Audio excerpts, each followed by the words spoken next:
Good morning, everyone. First, let me deal with the report into the Pocahontas chant at the September CUS Frosh events.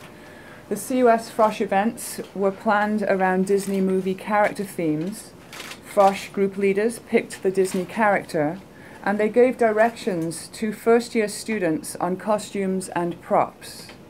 The first-year students, the Frosh leaders, created the chants used in the various events. One of those groups was based on the Pocahontas Disney character. It is their chants that were reported by the media on September the 17th, and that's when the UBC administration first became aware of this. My office, along with the Sauder School Business Dean's office, appointed a two-person fact-finding team to look into this. This team interviewed 9 of the 18 first-year students and the 3 CUS Frosh leaders of the group. We are making this report public today, and this is what it reveals. Students involved say they did not intend any harm by this.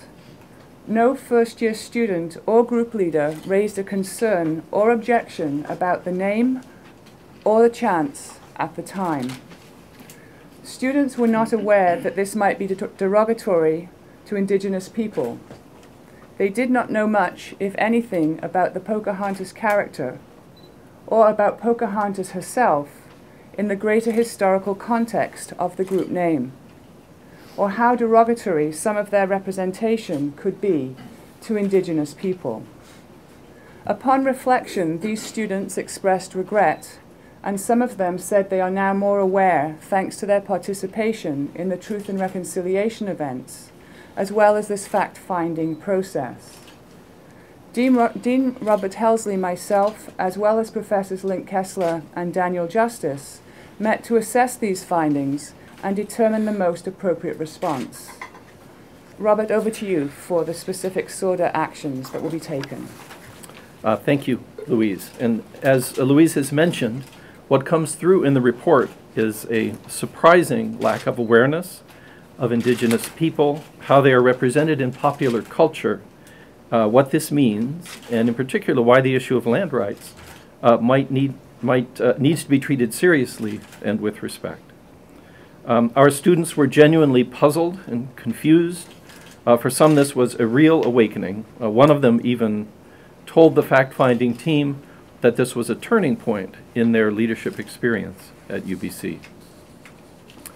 I believe this presents the Sauder School with an important opportunity to up our game in the way that we bring Aboriginal topics into the curriculum.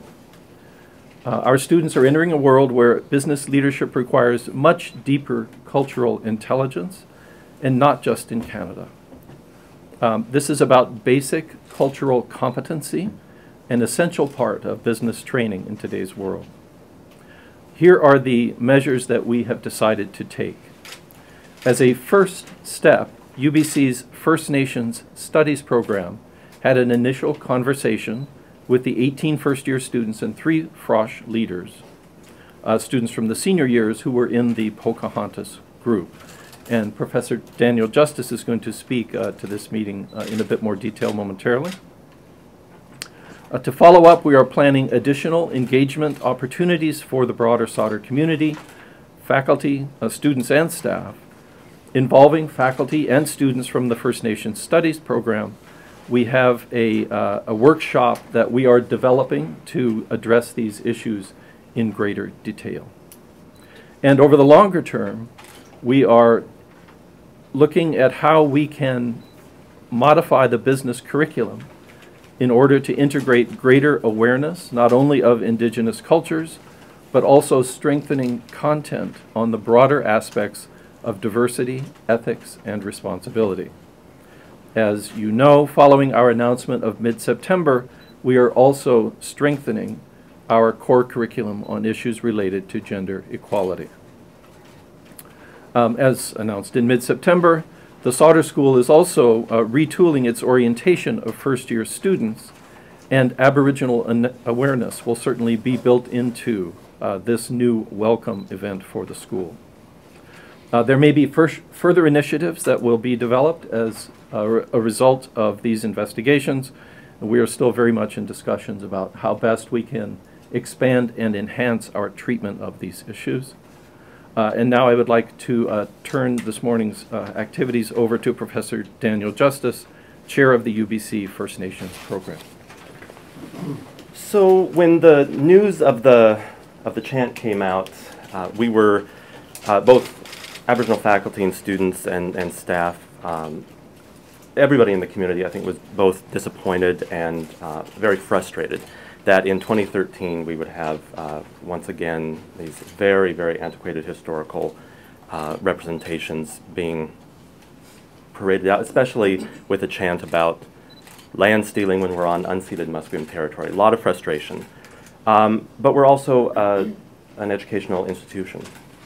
And we realize, again, that this is an opportunity to address stereotypes and misrepresentations and the systemic way that these are working, but also a way of maybe bringing students to a better sense of awareness and maybe bringing students into relationship with Indigenous people on campus and in the community and elsewhere. These are commerce students. These are going to be future leaders. And I had the opportunity to meet with a bunch of them on Friday. And we had a really nice conversation. And one of the points that came out of that was the true mark of a leader is not whether or not you mess up, it's what you do after that. And we are committed to helping the students develop opportunities to have a better understanding of Indigenous peoples. We're also committed to expanding the conversation. We do want to reaffirm the fact that it's not just Indigenous people who are responsible for that work, but that the entire community is. And we're fortunate to be at a university that has a lot of support for those kinds of actions. And that's one of the reasons I'm here, and that's one of the reasons many of us are here. So I think in the context, it's not where we wanted to be. This is not the ideal situation for anyone, and certainly we're planning to talk with the students in more substantive detail, have some workshops and some opportunities to do more education on stereotypes and representation. Not where we want to be, but I think it could be the start of much better relationships and hopefully some changed minds and changed opportunities. But again, it's within a good context at UBC where Indigenous issues are very much a priority. And to that end, I'd like to introduce Professor Link Kessler, who will talk a little bit about the larger context of UBC's commitment to Indigenous issues. Good morning. We have the circumstance at UBC. First, we're a very large institution with 50,000 students, but we're also facing a circumstance in which people come to us, students come to us, and in fact faculty members come to us with very little understanding of Aboriginal issues and very little background in ways of approaching them. And this is a general problem that we face in our society and with our education at all levels. And it's one that many people in many venues are working to address. We're certainly doing that here. We're doing our best to advance our understanding of Aboriginal issues and to provide a very substantive address of those issues that can be developed to inform people, both who come here as students, but also who come here to work, and also to make those understandings more generally available to all of you. The silence in our society surrounding those issues and the lack of understanding is an impediment to all of us. And we see circumstances in which events like this take place where people are not really thinking about the consequences of their words and their actions, and they're not really thinking about the basis that they have for understanding what has happened in our country and what has brought us to this point in our national history. Recently, UBC suspended classes for the first day of the Truth and Reconciliation national event in Vancouver, and that was to encourage as many people as possible in our communities on campus to take a moment to reflect upon our national history and what they don't know about it, and to begin to address those absences in their understanding. This event, as my colleagues have said, is not one that we would choose, but it is one which allows us to understand this broader circumstance that we all face. And it is an opportunity for us to build with our colleagues across the university ways of integrating a better understanding of Aboriginal culture and Aboriginal history and the things that they will need to function in our society and form better and more lasting and more productive relationships. So in that sense, we really do take this very seriously as an opportunity to make progress. Thank you. All right, we'll take questions now, and I'll let whoever you guys want to answer the question to sit in the seat first. I'm not sure who could speak to this, but it's kind of astounding to me.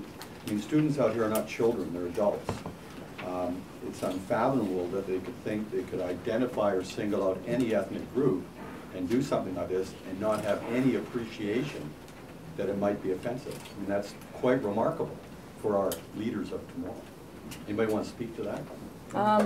Lynn, you or... Wouldn't mind doing that. And then we'll let Bob Helsley Thank handle the question. A few years ago, we had a group of students who were in the First Nations Studies program. And they were primarily Aboriginal students, but not exclusively so. And they were thinking about this very problem because they reported the difficulties they had in some of their classroom discussions when people really appeared to say, to have no understanding of basic issues and said things which were both ignorant and offensive. And one of the things that one of the students said that I thought was really critical was she said that they spoke as if they assumed that there would be no Aboriginal person in the room and no one who could take offense. And of course that is not the circumstance. Certainly less so every day at UBC as more and more Aboriginal students enter UBC and other institutions of higher learning. But it's true socially in many venues as well, that people make the assumption that Aboriginal people disappeared in the past and that Aboriginal culture is something that was interesting 100 years ago. But that is not the case, and it is certainly not the case in Vancouver and on this campus. There are many Aboriginal people on this campus. We are on the Musqueam territory. Vancouver is a center for Aboriginal organizations from across the province, and wherever people go, that interaction is there to be had. And it is not a safe, it is not, of course, acceptable to make prejudicial remarks about any group of people in any circumstance. But to do so on the assumption that people aren't there and won't be hurt is really egregiously inaccurate. And that's, I think, really the most important thing that can come out of an incident like this is people understanding that their words matter, the things that they're thinking matter, and they need to reflect on them and choose them carefully with the assumption that there are people in their environment with whom they need to interact, who they are deeply offending with remarks like that. How could you go through our education system in this province and miss that message? It's remarkable. Well, it's until I think fairly recently, it's unfortunately been fairly easy. I came to BC about 11 years ago, and the circumstance that I noted here is not different than the one that I had experienced previously, and that is simply that there's very little, most students enter the university having had very little curriculum addressing Aboriginal issues or Indigenous issues in other locations. And if you think about it, that's quite surprising. If a student comes to an institution like UBC in mathematics, they've had 12 years of instruction in mathematics when they walk in the door, and the curriculum in that subject can proceed at an advanced level. When I came here to work in First Nation Studies, what the circumstance that all of us face, and Daniel is now, and his colleagues are now dealing with, is that students come into a university course for curriculum which needs to operate at an advanced level, and it needs to prepare people for graduate and professional work, and they have no basic understanding on which to build that curriculum. We have to find ways, and I think we've tried to address that in very good ways, of giving people information to work with very quickly and bringing them to advanced level of thinking about all of these topics. But we should not be doing that. That should be something which has been built up consistently, and I know a lot of people are working to do that. I'm wondering, Louise, Robert, did you want to add anything else to this, or move on to another question? All right, Marcella? I just had a question for the Dean. It doesn't seem like any disciplinary action is going to be taken here, but are you going to incorporate in the future that students are well aware when they come into this school that anything like this could lead to disciplinary action? Yes, of course. You're right. Our view is that a restorative approach was most appropriate in this case. And we will certainly be working in future orientation activities to ensure that issues related to respect, respectful dialogue, ethics, and consideration in particular of issues related to Aboriginal culture are an important part of those orientation activities. I don't know. Oh, Pierre? Okay. Yeah. I don't know who could answer that. Isn't there something kind of frustrating? On one side, you get on one side, you get the university who seems to be doing big efforts to bring First Nation students and to understand the First Nation culture and politics and stuff like that. And on the other side, you get that kind of stupid things. Is there something frustrating there? Oh yes, I think it's very frustrating. I'll just speak to how it is for us in the business school, and then perhaps Link and Daniel can speak to the broader issues. But we see sensitivity to these kinds of issues and awareness of issues related to, for example, Aboriginal culture as being critical to the future growth of business leaders in British Columbia. And so for us, this is an extremely important issue, and it's one that we are dedicated to ensuring is appropriately addressed in the educational experiences that the students will have. I think this question will probably already be understood by the indirectly, but this lack of knowledge or sensitivity, that's all the young people that come in the campus are more or less on the same level. It's not only the people in business. These events are certainly not restricted just to the business school or just to UBC. Honestly, Perhaps we could have Link Yeah, address that question, Robert. What do you think? That's certainly the case, that it's a very general problem and one that requires a lot of attention in every discipline. We're working at the moment, for instance, with a fairly major initiative in the health disciplines.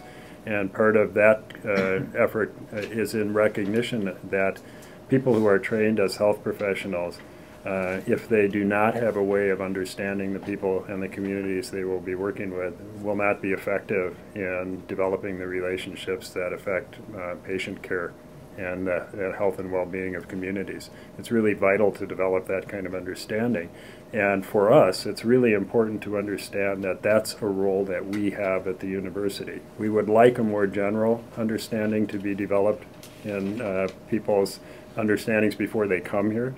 But even if that were the case, training people to operate effectively as professionals and to think in ways in other disciplines that are effective cross-culturally really requires that we give it concerted effort. And I don't know if Daniel, I think Louise wanted to add something. Okay. Yeah.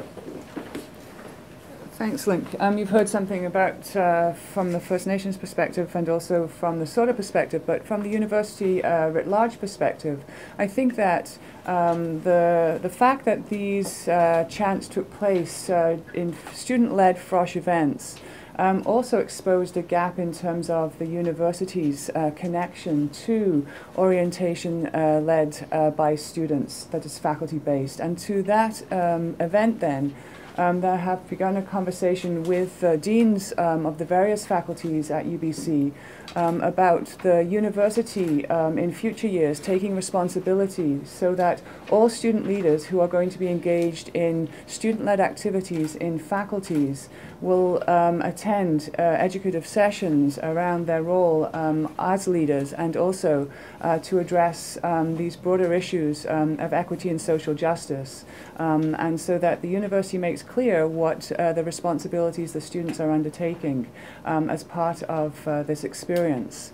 I think furthermore, the task force that I have been tasked by the President to chair is going to start meeting in November, and it has been asked to deliver back to the President concrete actions that the university might take with respect to specific issues of gender-based violence and the trivialization of Aboriginal culture. And so I think that the kind of things that might come forward from that task force will be around leadership and educative opportunities that are taking place outside of the classroom, but potentially some suggestions with respect to curricular changes, changes that we've already heard from Dean Helsley have been committed to in the Sauder School of Business. All right, further questions on the Pocahontas issue? Yep. So this is a question for Robert. In regards to curriculum changes, so what specifically are you referring to? Is it going to be like first year prerequisite courses? Do we have some context? We're still in the process of planning exactly what the curriculum changes would be, but one of the issues that we will do is increase emphasis on these issues in the first year courses for our entering students, and also, of course, create specific programs in the orientation activities that can address these kinds of concerns. All right, other question? Yes, yeah? I don't know exactly to formulate it, but how can young people who are, I suspect, among the brightest or the more informed of their society, don't get that there is something regarding the First Nation in this province? I look here, we're talking about First Nation, and the old press corps is here. And we're talking about a small issue after all. You know, it's not, nobody killed anybody, it's stupid kids that has a stupid song. And the old press corps is here. So how come people who are among the brightest and the more informed didn't get it? I don't know if anybody has an answer for that. Maybe I'll let Daniel speak to that. I'm happy. It's not just students. I mean, I think we can see from recent editorials in national newspapers that there are a lot of people who don't get it. So it's a systemic issue. It's not just students. And I think we have to be careful. When I met with these students are not monsters, right? These students are, they made a huge, huge error. But it's a really diverse bunch of students, and they understand pretty profoundly just how troubling this was. They still don't necessarily know the context. So I think we have to look not just at kind of the fact, you know, these are very bright students, but very bright students are within a larger national context where people still just don't know, or where people oftentimes don't want to know. And so I think part of our job, not just as Indigenous faculty and students, not just as people who work at a university, our job as people all throughout the society is to educate ourselves and to engage us, because the work can't just be on the shoulders of Indigenous people. There's too much work to be done. But I think the more people know, and at the end of every course I teach, I always have students who are angry, not angry at culture, but they're angry that they didn't get this information in school. And a lot of them are going to be teachers. A lot of them go into education. They want to change the conversation. So I think students are really interested and excited and want to know more, but you don't know what you don't know. And I think maybe they could teach some more high-profile folks in this country a thing or two about Aboriginal issues. Just wondering, did you get much blowback from the students? I know when this first broke, there were some of the comments on some of the news sites. People were like, "Oh, come on, you're being hypersensitive." You're, right. You know, that whole sort of PC, hyper PC attitude that somehow this is being blown out of proportion. Did you get much of that, and did you see much of that? And what's your reaction to it? How can you counter that? Right. No, I actually haven't seen too much of that. I mean, I think students understood that, especially when you get more of the details, that it was a pretty striking slap in the face that would not have, if it happened with other groups, people would have been more astounded.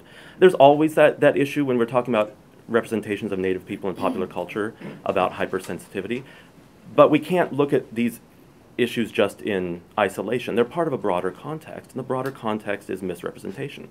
How many Indigenous people do we see in popular culture who are heroic? How many Indigenous people do we see in popular culture, period, who aren't relegated to the past or who aren't relegated to some sort of social dysfunction? I think once people start seeing that this is actually emblematic of a much larger problem of representation and of misrepresentation. I think folks tend to be more understanding and open to it. I mean, I think some of the conversations around indigenous-themed sports mascots lately here and in the U.S., people are paying attention that if we connected this to any other ethnocultural minority, it would be astonishing. Bob Costas was talking about the Washington Redskins and actually made a really interesting comment about that. So there will always be people who think that there's hypersensitivity here, but when they start to see it as part of a much larger context and see the way that these symbols have been used, Pocahontas has been mobilized specifically to lay claim, for white men to lay claim to Native women's bodies and lands. Historically, that's the way the figure comes again and again. And there's been some really good criticism of Pocahontas as a film and some of the implications that come out of that. If that's your context, it's no surprise that you're going to come out of school not knowing anything, because it's always through this lens of really problematic mythology. I think Link has something to add. I just wanted to tell you that a couple of years ago we instituted a new piece of curriculum which allows students to study community-based filmmaking, so they learn how to make films very quickly. One student did a very short 4-minute film that was really interesting. She interviewed 4 of her peer students from very diverse backgrounds about their knowledge of a couple of very basic questions in Aboriginal society and history. The students she interviewed were, really quite engaged, and they were very entertaining in their answers because they knew nothing, and they struggled to come up with answers as they would if they had been caught on a quiz that they hadn't studied for, and it was really quite amusing. She gave them then a 2-page PDF taken from one of our websites that gave some basic background on those 2 issues, and then a half hour later re-interviewed them. Their answers then, or their thoughts on what they had read, were really interesting, and they were actually quite profound in their reaction based on just a small amount of information. They were able to give not only a kind of critical response to those issues, but an assessment of what their area of ignorance was. I think this was really interesting because it shows that people really don't have the information, and in the presence of the information, they're not only able to engage with it, but wanting to engage with it. I've taught courses for many years, and both here and in the U.S., in which I have seen students who learn about things that happened where they grew up that they had no understanding of, and recent things. And their one expression, most common expression, was anger that they had reached the age of 19 or 21 and not had any idea that those things had happened. So I think the challenge to us is simply to create the awareness, and I think people will be able to work with it. They'll be able to think about it critically and form very useful understandings, and we will all benefit from that happening.